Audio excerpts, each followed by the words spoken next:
Good afternoon and welcome to the Bob Woodruff Foundation's webinar, Mergers and Acquisitions. I'm Meg Harrell. I'm the Chief Program Officer at the Bob Woodruff Foundation. I welcome everybody joining the call today and really look forward to this discussion with our panelists. This is a Got Your Six Network webinar from the Bob Woodruff Foundation. The network connects more than 400 partner organizations supporting veterans, service members, and military families so we can learn from one another, see what's working in other communities, and coordinate better. The goal is simple: help the people we are all missioned to serve reach quality support faster and help you accomplish your mission more effectively. Today's topic, nonprofit mergers and acquisitions, matters because consolidation decisions ripple across communities. When done well, mergers and acquisitions protect mission delivery and strengthen access, but done poorly, it can create new gaps or fail entirely. This topic is especially relevant now because financial pressure is forcing sustainability decisions across our sector. The Bob Woodruff Foundation has unique visibility into the consequences because through our network, we see where duplication exists, where fragile handoffs risk mission continuity, and where consolidation and partnerships might strengthen outcomes rather than create new gaps. Today's conversation centers on how to merge when it protects mission and improves access, not just to solve a budget problem. So, I'm excited to introduce our panel of Got Your Six Network partner representatives. Joining us, we have Annie Hudson, the Chief Integration Officer of Travis Manion Foundation, and previously the Chief Program Officer at the Mission Continues. Josh Jabin, Chief Operating Officer, Travis Manion Foundation. Ray Tennyson, Deputy Executive Director at the Dinello Institute for Veterans and Military Families at Syracuse University. And very shortly, we're going to have Todd Connor, the founder of Bunker Labs. Oh, he just popped in. Great timing. We're competing for Todd's time, so that was great timing, Todd. Hi, Meg. Hi, everybody. Hi. Thanks to all our panelists for joining us. Okay. I've been really excited about this conversation and I have a lot of questions, but I want to start with just a basic, relatively quick background statement from 4 organizational perspectives. Essentially, how did this come about and happen? So how or when did your organization decide to take this action? And what was the challenge or problem that you were trying to solve? And this isn't intended to cover the whole epic story. We're going to have lots of follow-up questions, but let's dig in. Annie, why don't you and Josh start? Great, thanks. First of all, thank you so much for having me today. It's a pleasure to be here and share a bit about our experience.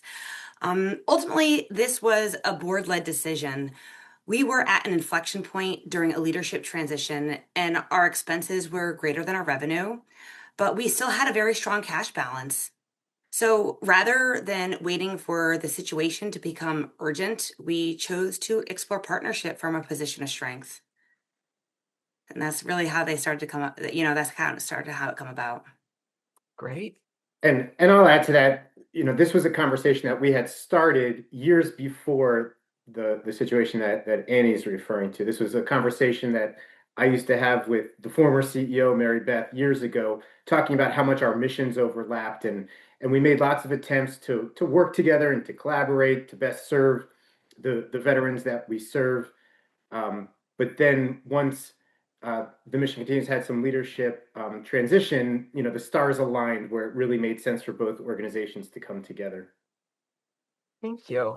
And I just want to be clear. I think most people caught the subtleties in the introductions, but this is Travis Manion Foundation talking about the acquisition of what had been the Mission Continues. And then the other experience that we're bringing today is Bunker Labs becoming part of the Dinello Institute at Syracuse University. So Ray and Todd, why don't you share your story? How did this happen? And Meg, I want to answer sort of the question because in the way that you asked it, which is like, when do you begin to kind of think of this as an idea? And I would challenge leaders of nonprofit organizations as a thought exercise that you should always have in mind an exit strategy.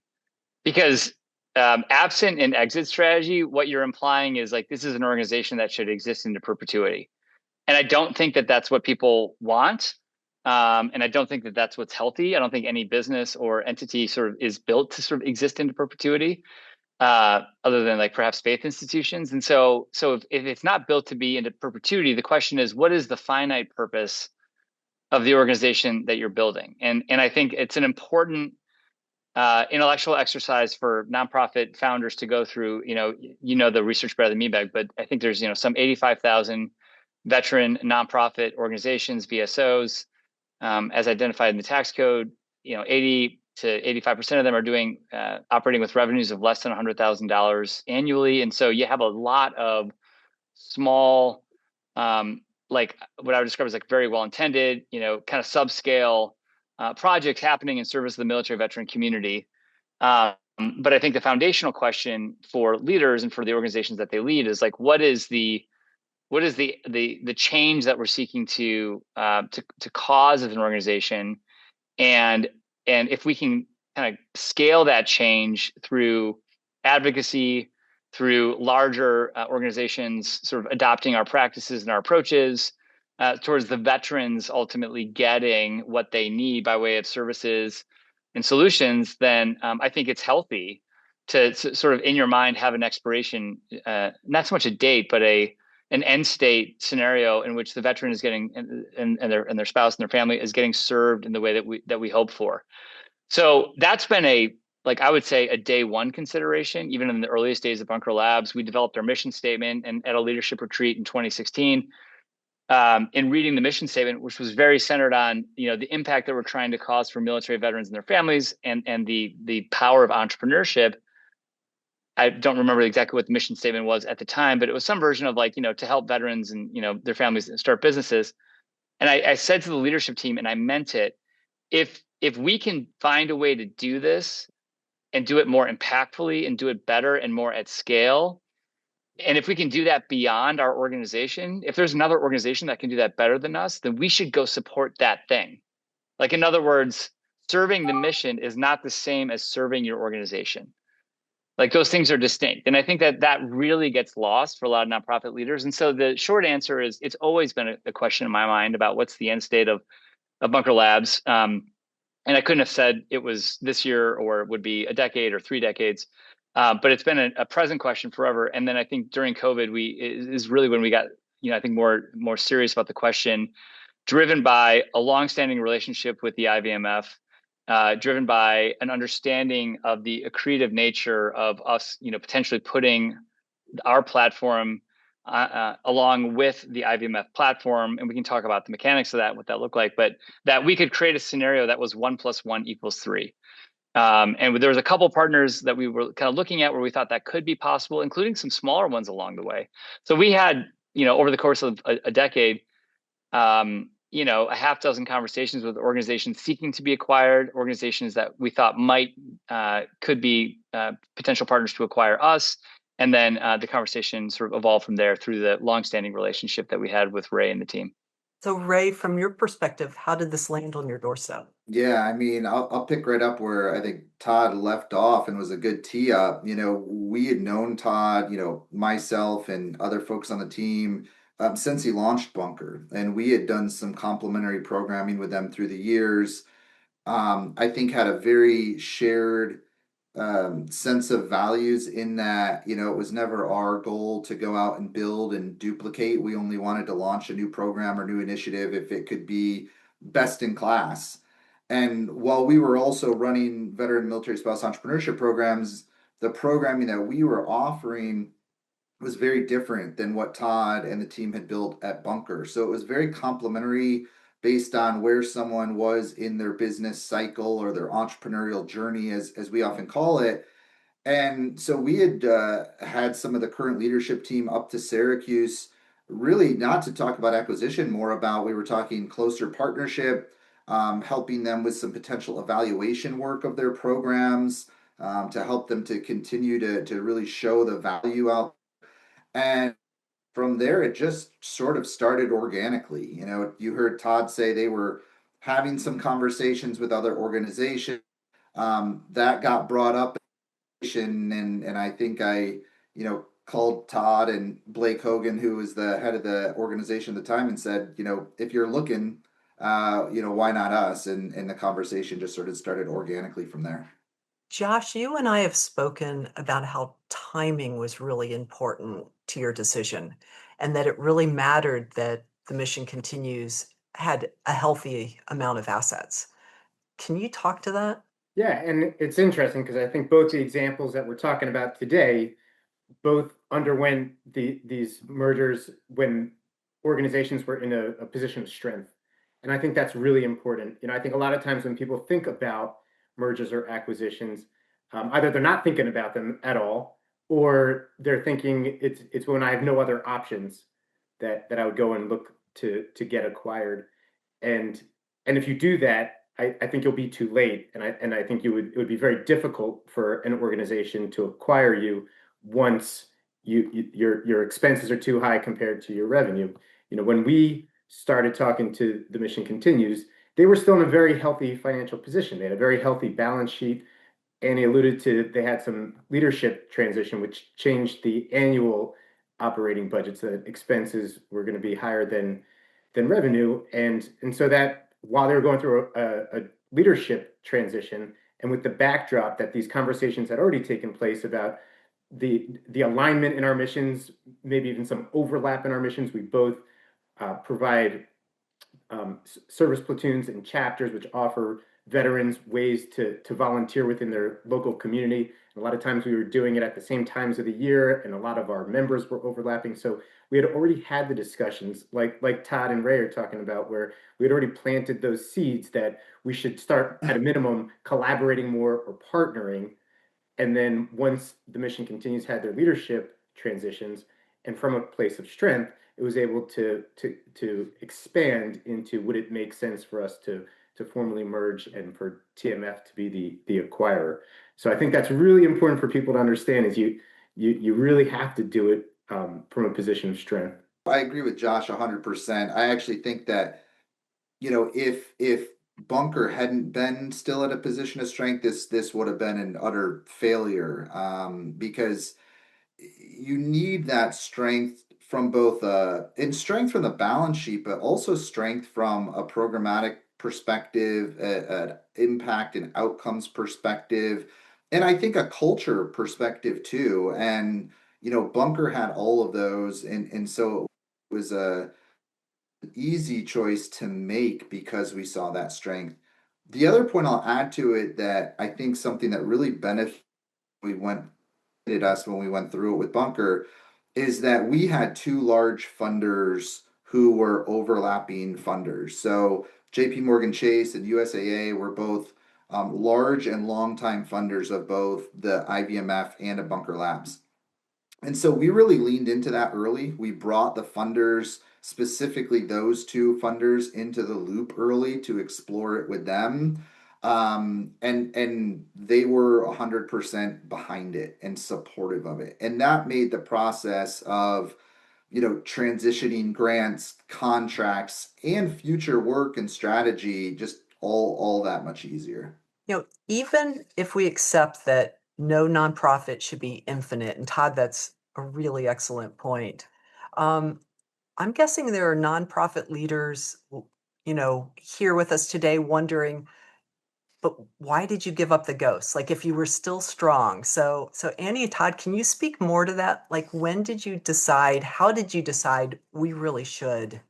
The fundraising landscape in the VSO space is changing. The writing was on the wall, and we really wanted to make sure that we preserved our work and our impact. And so, again, just having these conversations with organizations who align with your values, and making sure that we could preserve our work and ultimately take care of our people. So, being in a position of strength during the negotiations. Really helped us make sure that we could ultimately take care of our people and make sure that the work carries on. Yeah, and I would say, Meg, Annie alluded to this, but it's like it's really not. It's only a loss if it's about you, and it just cannot be about you. And it literally is like we didn't build Bunker Labs to create a platform for any one person. not me, not our extraordinary volunteers. We did it to do work to serve the community. And I think that, I mean, this is sort of like the fundamental leadership point that I just want to challenge folks with. It's like, it's like you could ask me, how long should you be the leader? And it's like, until someone better can lead. And then like that person should lead, because is that mission expansion? Then yeah. So like we really need to kind of demote ourselves in this work and think about it's the mission, it's the work. And if that work can be strengthened as we believe it could be and has been through the partnership with IVMF, then it's the right answer. And so so I think it's just important to say, like, this isn't about Todd or Blake or a legacy. I know Mary Beth, she is an extraordinary, capable and humble leader. And so I think all of our everyone's kind of perspective on this is just that. And I think this is sort of the value alignment that Ray alluded to. It's like, it's got to be bigger than cult of personality, and it's so much more about the work. And so I just have so much gratitude for our volunteers and the Bunker Labs team, because it is also a career, right? So there's a disruption that comes with this, and we're incredibly mindful of that. And I think that was the nature of the conversation, the negotiation, is like, we've got to take care of our people in the process, because everyone wants to do the right thing, but I don't want this to be sacrificial for anyone in particular. It's people have to sort of lean into this as a process, and I understand that it's disruptive. And in full candor, I had sort of begun the process of pivoting the organization, stepping back personally for paternity leave and other reasons, and Blake Hogan had taken the reins, but again, sort of approaching this, and I think it required the team to operate from a place of selflessness, which I know the entire Bunker Labs team just did to an extraordinary extent. So it's not giving up the ghost if it's about the work. And I don't blame you for asking that, Matt, because that's literally the question that we've gotten all the time. And it's like, it's not about that. It's about the work being expanded and the lives being impacted. And so that, I think, is what was and remains central to this whole conversation. Yeah. It's only a loss if it's about you. That's fantastic, Todd. Thank you. Okay, so if we buy into this notion that you should do it before it's too late, you need to take action. How long does this take? How long should people plan once they start this process? Looking back, we probably needed a little bit longer than we did, but we were trying to push to, we started conversations late spring of what would have been 2023, and we closed the transaction at the end of December 2023. So effective essentially January 1, 2024. And we sort of drove that from our conversations with the bunker team and the bunker board, honestly, from sort of a cleanliness standpoint.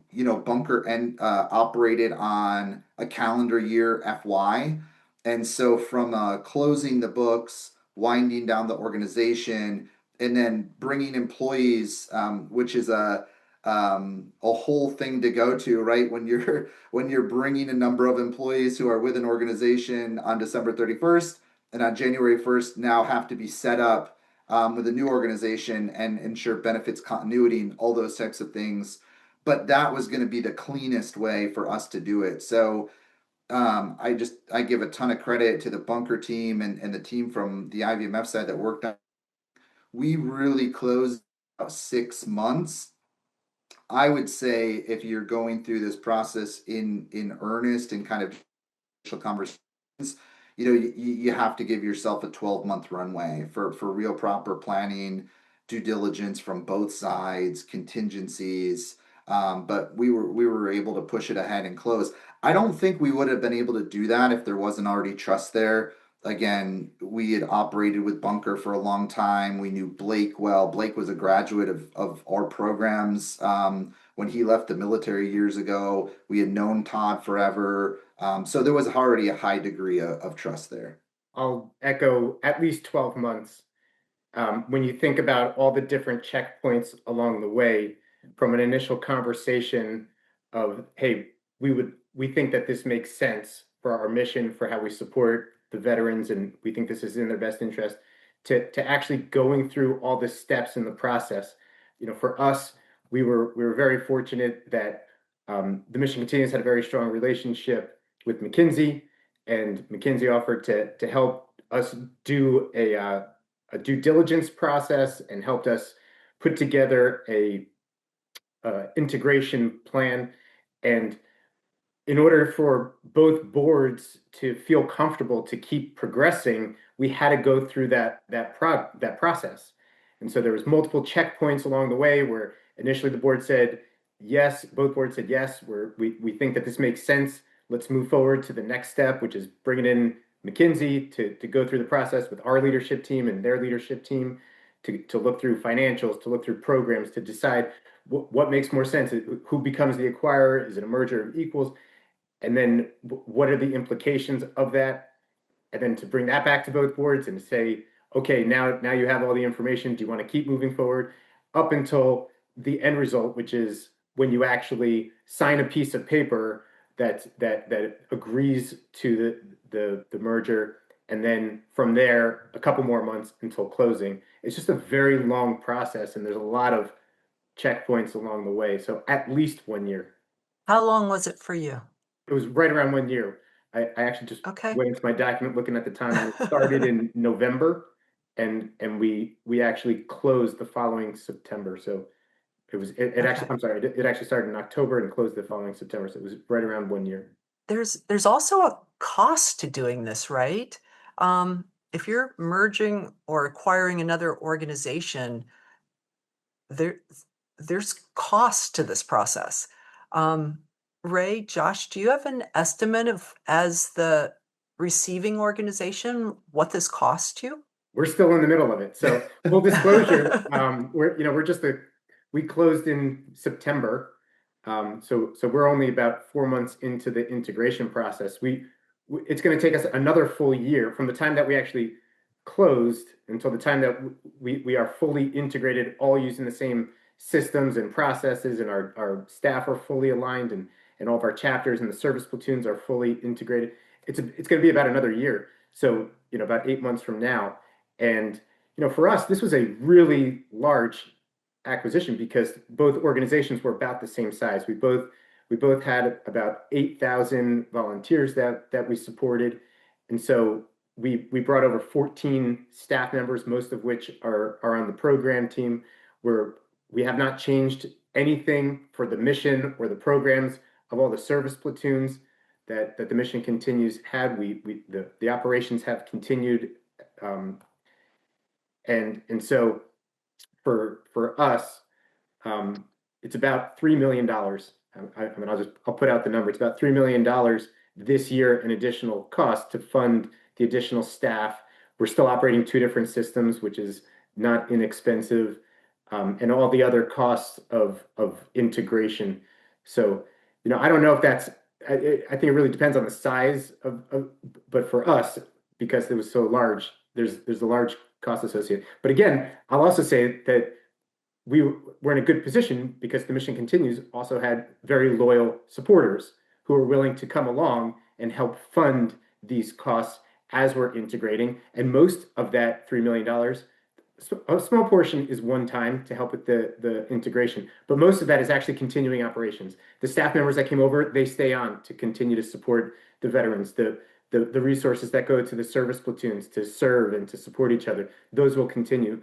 So we really we're in a great position that, yes, there's a large cost involved because we're essentially doubling our output each year, but we also had great supporters that made commitments to continue to fund the work. Yeah, our costs are a little bit more difficult to quantify. You know, not at the level of the cash cost that Josh just outlaid, and I think his point is a good one. Both organizations were the same size. We do a lot more work than just veteran entrepreneurship. So from a budget standpoint and a staff standpoint, we were much larger than Bunker. And so it was sort of easier to absorb some of those things, and I think wind some of the systems down quicker to transition things over. Um, the hard part to quantify for us is not sort of the cash outlay, but the social capital side of the costs. And we're a little bit different in that, in large research university, even though we're nationally facing all over the country. And so, general counsel's office, and I had two lawyers assigned to this to help with the transaction and the contracts. That doesn't come out of my internal budget, right? Same thing with an accounting office, and we have a university sponsored programs office. Anybody that's done work with universities knows, sponsored work has a high level of discretion and pre-audit work, and so that team really dug in and helped us out to go through that type of work. So, one, I think that's the reason we were able to get it done probably faster than maybe I would have ultimately liked. But two, it helped us from being able to both steward our donor dollars and those new dollars coming over from Bunker to really pour into reinvestment into programs. So we were able to do it. I would say pure cash outlay.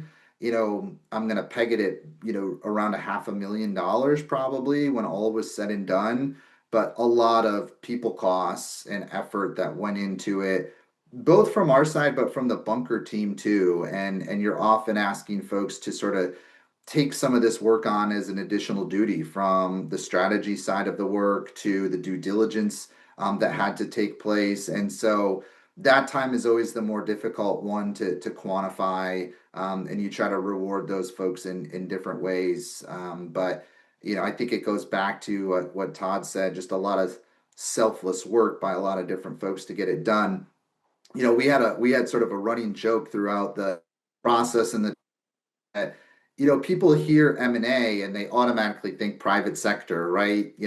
Private equity, investment, uh, and you're really rewarded for M&A activity. We said as we're doing this, we get this across the finish line. Nobody's going to buy a boat, right? Nobody's, there's no equity. There's no equity event in this. You really are doing it, like Todd said, for the good of the mission and the good of the community. So I can't underscore the amount of just people time that goes into it, in addition to the cash resources that goes into it. There's two distinct phases that we had throughout this process. Phase one was from the initial discussion until the time that we signed a merger agreement, and then 2 months later closed. That's all one phase. And then from the time that we closed on that through the time of full integration, which I'm saying is going to be about 1 full year. My answer was from the time that we closed through the end of the first year. So I'm talking about the operating costs, the additional operating costs increased about $3 million. If we're talking about phase one, I also think it's important for people to know that yes, there also is a cost to when you go through the process of determining whether someone's a good candidate to merge with or acquire or be acquired, because there's two really important people or organizations that you need help from. One is a great consulting firm. Like I mentioned, we had McKinsey who offered up pro bono support. They were amazing, and we appreciate their support, but that could be very expensive if you don't have someone offering pro bono support like they did. And then legal support.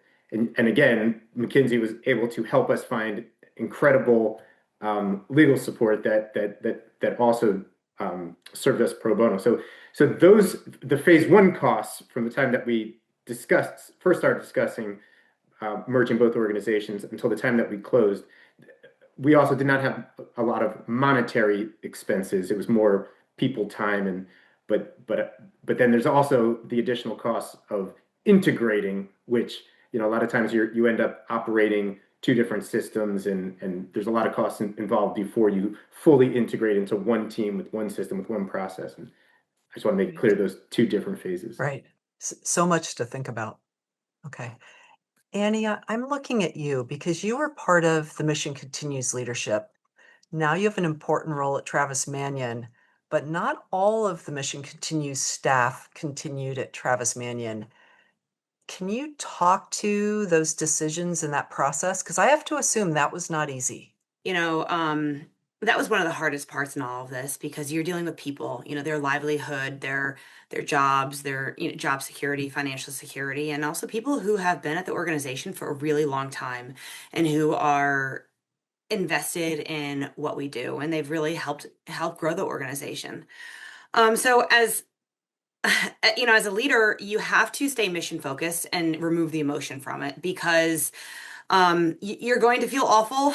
Uh, obviously you can't bring everybody over, but you have to stay mission focused and really make sure you stay focused on what is going to set this organization up for long-term success. So as a collective leadership team, the former TMC leadership team and myself and the TMF leadership team, we did a mapping exercise and we said, okay, well, what are the essential functions that we need to carry this work forward? And we align the staffing decisions based on those needs. And that really kind of helped us stay mission focused, forward focused, and remove the emotion from it because really it's terrible. You feel awful, but something I will say that our what we did is we really tried to do as best as we could to take care of the employees that weren't moving over to the organization.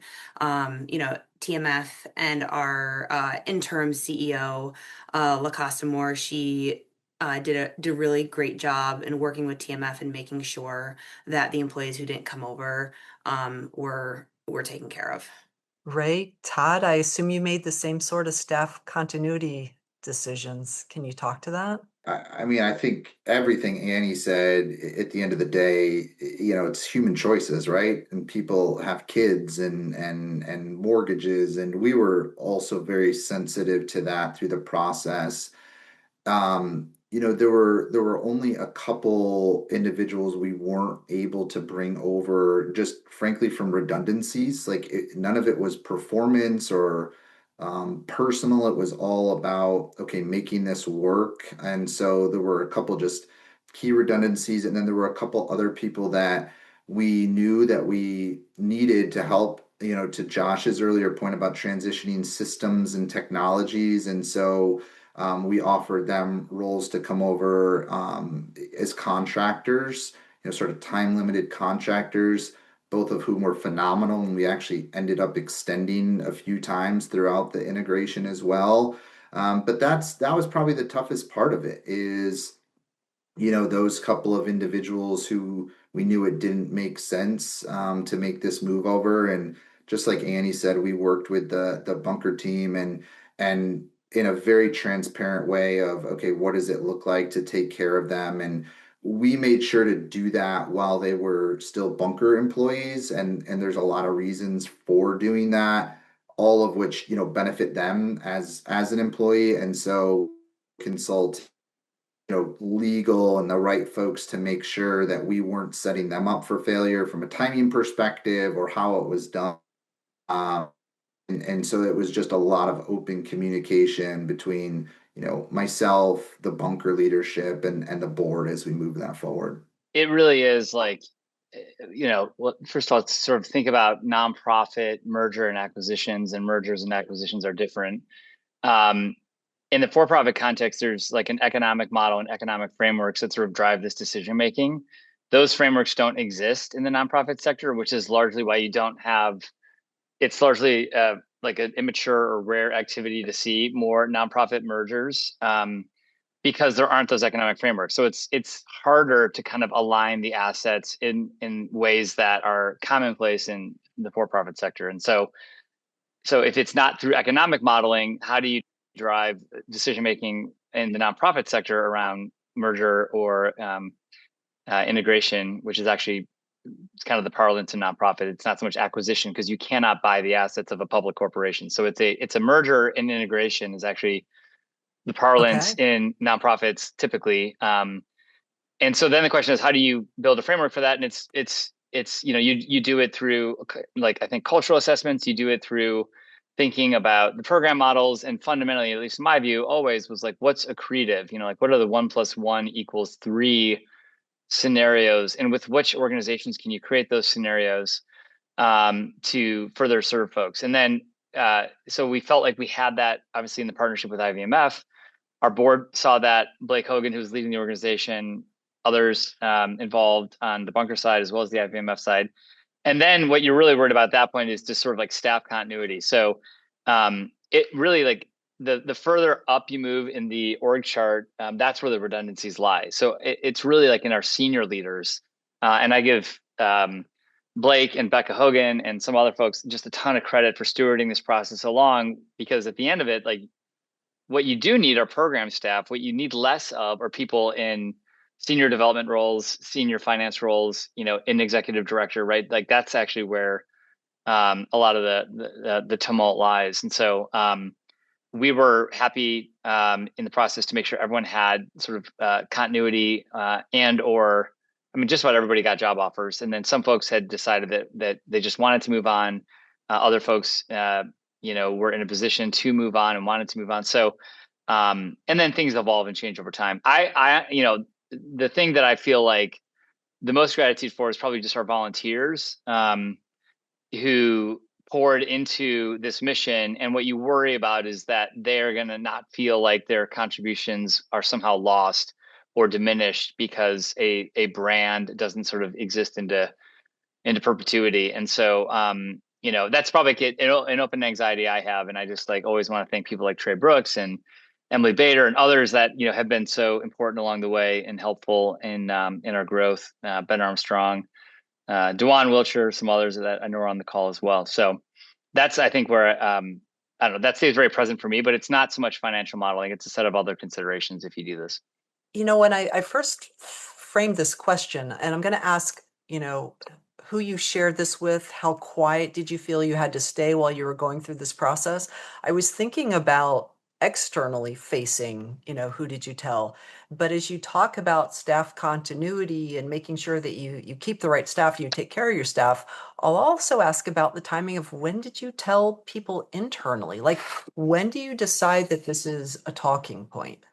I can speak to that a little bit. And Annie, I don't know, we were as transparent as soon as possible. And that's just sort of how, I think we just generally are as an organization, less so with our volunteers until it felt final, because you just don't want to like kick up and spin up rumor mills. But I mean, amongst the staff, it was a very, I think, sort of transparent, open process. I mean, my transition out as CEO, which predates this move, the conversation with the board.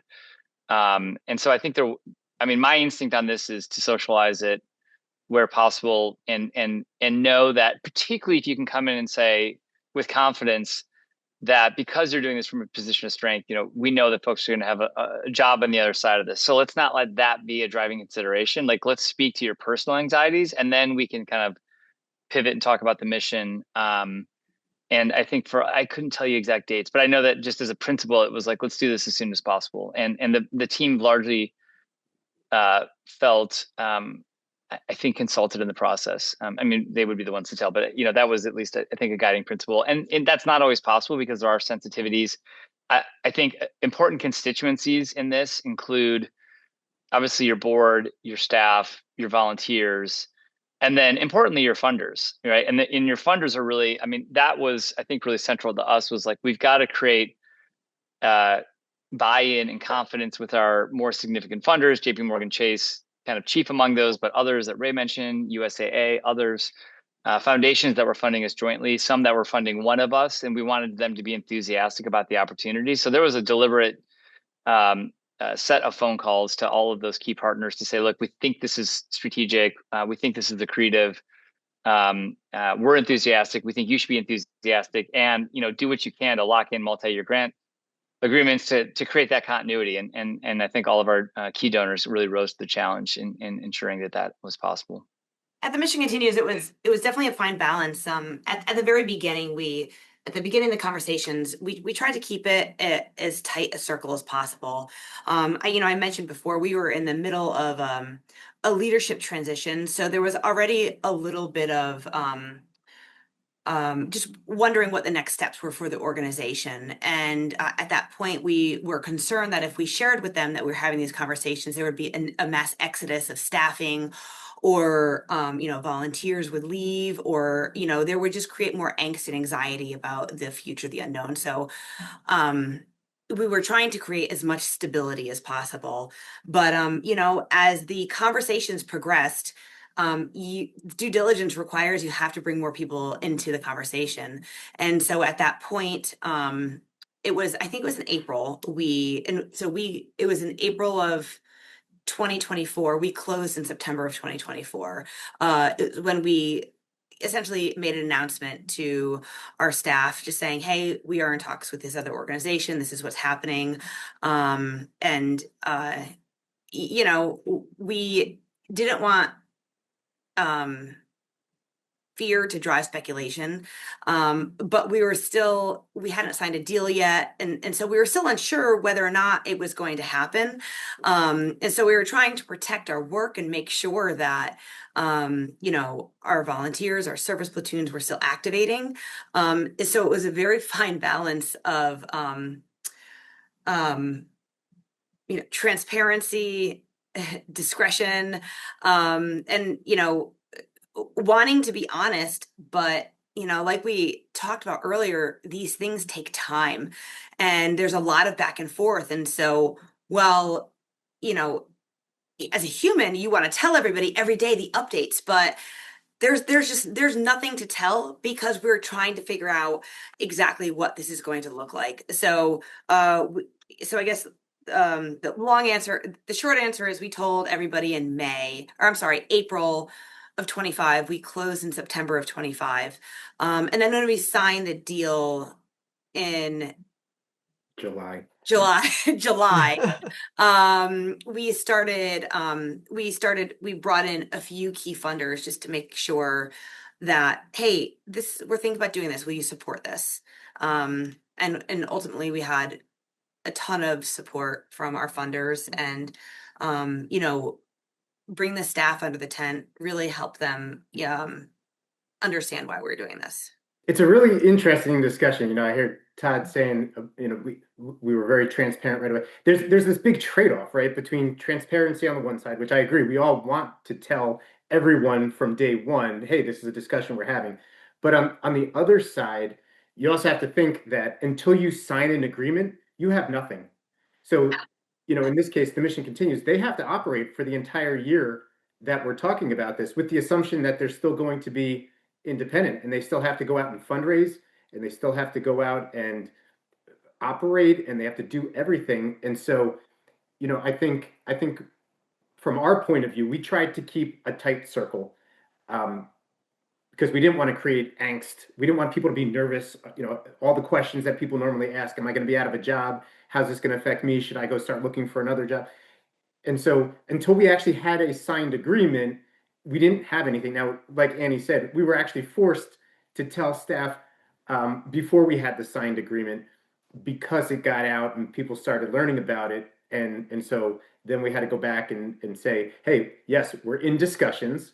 This is something that there's no signed agreement. We don't know that this is going to happen. But yeah, we think it makes a lot of sense for our organizations to come together. We're doing a due diligence process. And as soon as we know if this is actually going to happen or not, we're going to come back and tell you. And you don't actually know until you have a signed agreement. So, we tried to let people know it was a discussion and we thought it made sense. But until you have that signed agreement, you have nothing. The external part, I think that's easier. We had, just like Todd was saying, there was some big funders for both sides that we had discussions with, and we thought it was really important to get the buy-in from those partners. Bob Woodruff Foundation, of course, being one of them, to say, this is something that we think is a good fit. Is this something? Do you agree? Is this something that you would support going forward? And get feedback from different partners that we've had relationships with for a long time.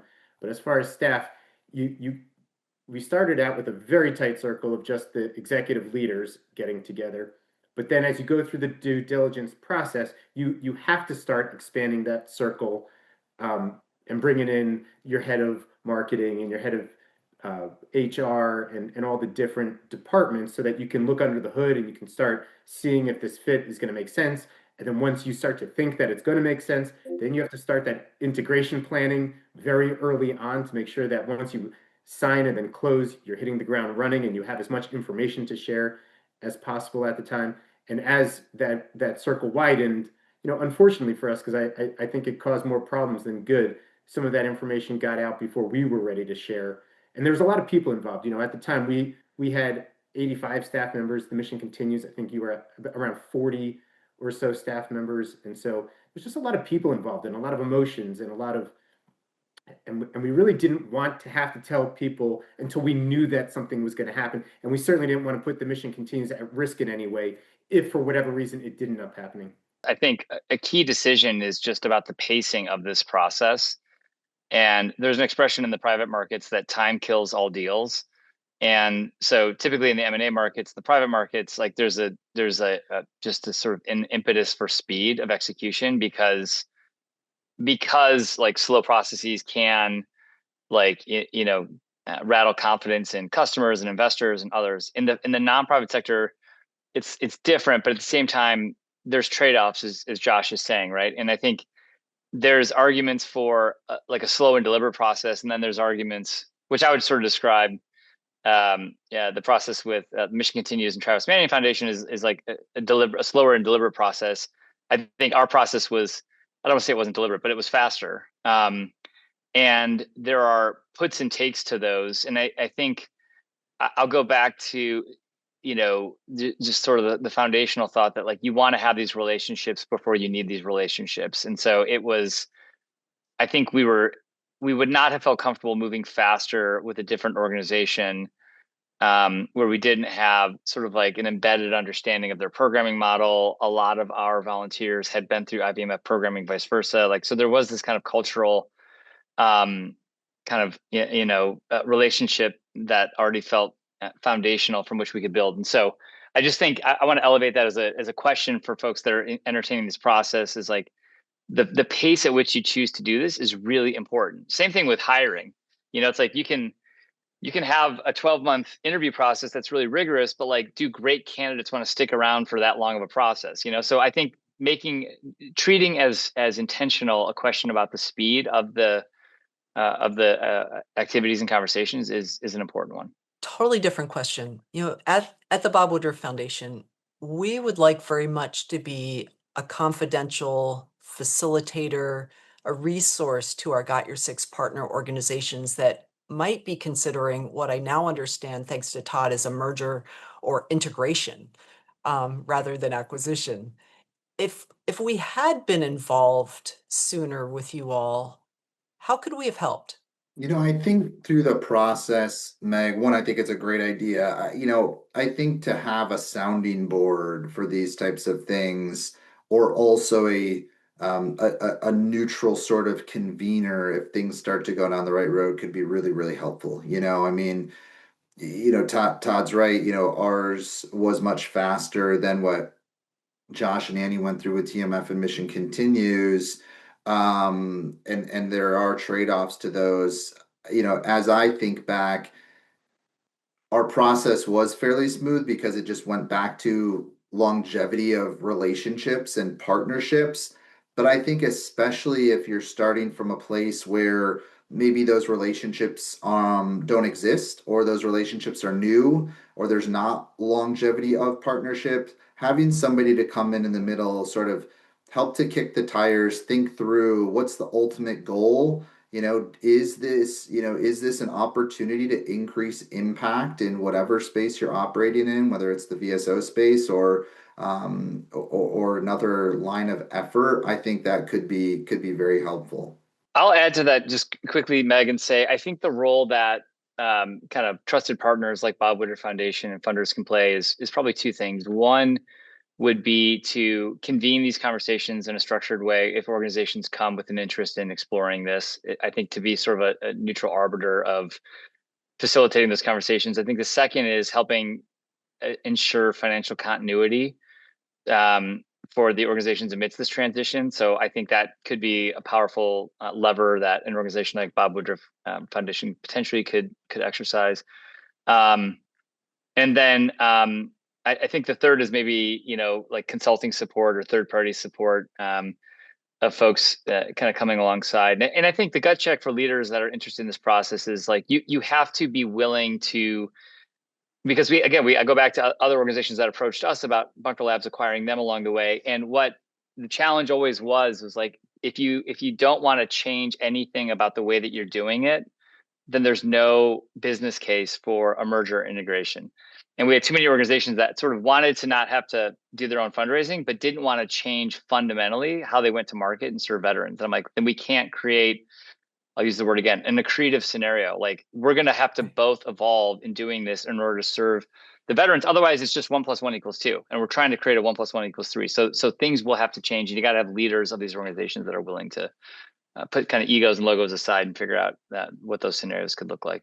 I couldn't agree more. I was going to make the same 2 points. As one is, you know, the space very well. You know these organizations very well. Like when I came to Emily to share the news that we were in discussions for this, I was asking, from what you know about TMF, from what you know about the mission continues, do you see the alignment? And is this something you would support? And I got a positive response, which made me feel good. And we actually went to 10 different partners asking those questions, and all 10 said, yeah, we think it makes a lot of sense. There's a lot of good alignment there.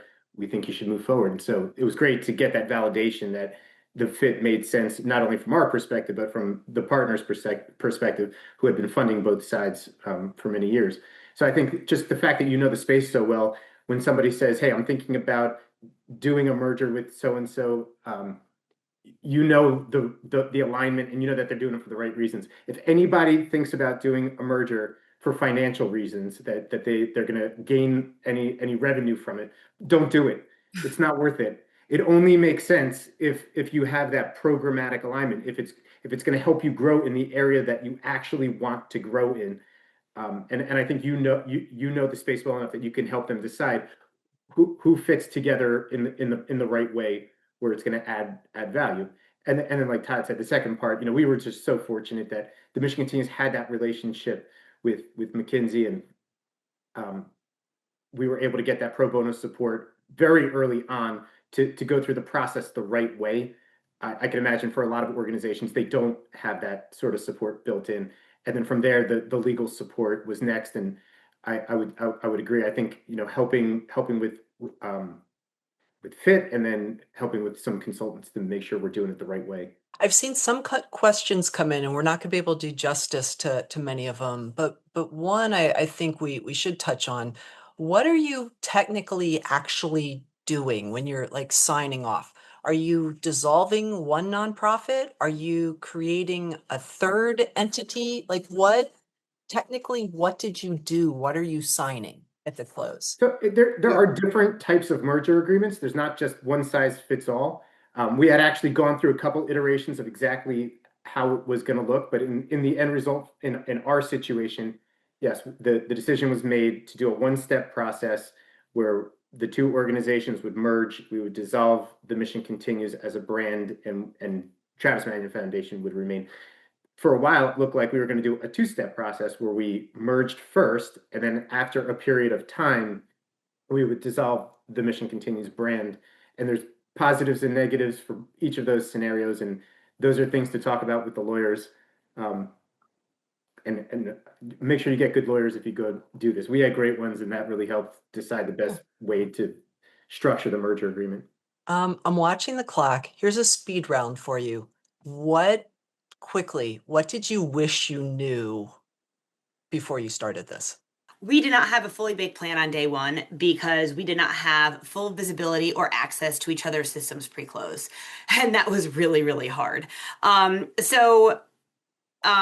think what I wish I had realized is that it's going to take about 3 months to even come up with a roadmap to figure out what this is going to look like, because there was so much learning involved with the two organizations. So the lack of access to each other's systems, which obviously there's governance and risk involved, which I completely understand, but it made the time immediately following close feel a little bit messy. So those are my lessons learned, I guess. I think one thing I would have loved, I feel like I could have just said what Annie said, because I agree 100%. Like, systems integration nowadays is I think it's so critical, but also overlooked, and the amount of extra time that it takes to do that. I think the second piece I would say, we're in the IVMF is interesting that we're hybrid. About half of our team is in Syracuse, other half are across the United States. Bunker had been fully remote. And one thing I do wish I could have done was to bring everybody together in one place. Honestly, Yep. pre-close to do some of that in-person work, team building planning. We did a ton of it, obviously, on Zoom, on Teams, and we just didn't have the time getting into the holidays and then trying to close by year end to I think bring the right people face to face in the room and do some of that. So if I could go back, that would be one piece of owner. Okay. We did shortly after close bring as many of the team together in person as possible, but I wish pre-close. Okay. Speed, Josh and Todd. Sorry.